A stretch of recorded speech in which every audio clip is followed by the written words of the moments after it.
ఎన్నికల సమయంలో కాంగ్రెస్ ఇచ్చిన హామీలను నెరవేర్చాలని బీజేపీ డిమాండ్ చేస్తోంది. మంచిర్యాల మున్సిపల్ కార్పొరేషన్లో నెలకొన్న సమస్యలను పరిష్కరించాలంటూ చేపట్టిన నిరసన ర్యాలీలో బీజేపీ రాష్ట్ర ఉపాధ్యక్షులు రఘునాథ్, మంచిర్యాల జిల్లా అధ్యక్షులు నగునూరి వెంకటేశ్వర్ గౌడ్ పాల్గొన్నారు. పట్టణంలోని ఐబీ చౌరస్తా నుంచి మున్సిపల్ కార్యాలయం వరకు పార్టీ శ్రేణులతో కలిసి ర్యాలీ చేపట్టారు. అనంతరం మున్సిపల్ కార్యాలయం ఎదుట నిరసన వ్యక్తం చేశారు. కాంగ్రెస్ ప్రభుత్వం ఇచ్చిన హామీలను అమలు చేయాలని కార్పొరేషన్ అధికారులకు రఘునాథ్ మెమరాండం అందజేశారు.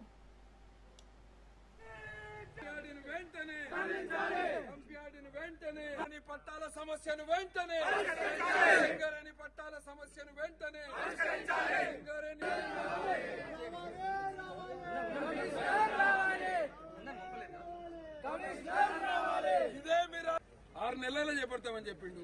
అది వచ్చిన 164 కోట్ల గోదావరి బ్రిడ్జ్ వీకింది. సింగరేణి కార్మికుల పరిస్థితి అదే ఉంది. డంప్యార్డ్ సమస్య, మౌలిక వసతులు లేవు ఇయ్యాల. మరి మీరేమో ప్రాపర్టీ ట్యాక్సులు జబర్దస్త్ వసూలు చేస్తారు. మంచిర్యాల కార్పొరేషన్ లోపల నెలకొన్నటువంటి సమస్యలన్నీ పరిష్కరించాలని చెప్పి మున్సిపల్ కార్పొరేషన్ కి ఇవాళ వినతి పత్రం ఇద్దామని పెద్ద ఎత్తున ఈ యొక్క ర్యాలీ కార్యక్రమాన్ని నిర్వహించడం జరిగింది. కానీ ఇక్కడ ఉన్నటువంటి అధికారులకు ఒకటి అలవాటు అయిపోయింది. ఏదన్నా కార్యక్రమం పెట్టుకొని వస్తే అక్కడ అధికారులు ఉండరు. కలెక్టరేట్ పోతే కలెక్టర్ ముందుగానే పారిపోతాడు.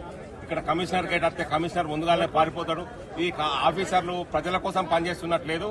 కాంగ్రెస్ పార్టీ యొక్క అధికార పార్టీ నాయకుల సూచనల మేరకు బీజేపీ ఇవాళ ఆఫీసులకు వస్తానంటే ఇక్కడికి వెళ్లి పారిపోవడం తప్ప వాళ్ళు ఇక్కడ అభివృద్ధి కోసం కానీ ప్రజల సంక్షేమం కోసం కానీ మరి పాల్పడినట్టు ఏమాత్రం కనపడతలేదు. ఇప్పటికైనా కూడా ప్రజలు చిత్తశుద్ది చోటు వివరించాల్సినటువంటి అవసరం ఉన్నదని చెప్పి నేను సందర్భంగా విజ్ఞప్తి చేస్తా ఉన్నా.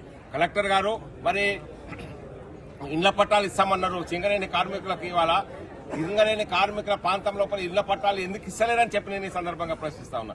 ఒకసారి భారతీయ జనతా పార్టీ ఆధ్వర్యం లోపల కలెక్టరేట్ ముందర ధర్నా చేస్తే వాడకొక కాంగ్రెస్ నాయకుడు వచ్చి నిలబడి మీకు ఇళ్ల పట్టాలు ఇస్తామమ్మా, మీకు పోవద్దని ఆటోలలో కూర్చున్నటువంటి నిర్వాసితులను దించి భయానక వాతావరణం సృష్టించి ఇంటికి తీసుకుపోయింది కదా. వాళ్ళకి ఇళ్ల పట్టాలు ఇచ్చిండ్రా? మంచిర్యాల కార్పొరేషన్ పరిధిని ప్రశ్నిస్తా ఉన్నా. మరి ప్రేమ్ సాగర్ రావు గారు, మీరు గెలిచి 2 సంవత్సరాలు పూర్తయింది కదా. మీ ఇంటి ముందు కారు పెడితే ఒక 10 నిమిషాలు కారు పెడితే ఒక 6 ఇంచులకు మంత్రి పడతా ఉన్నది.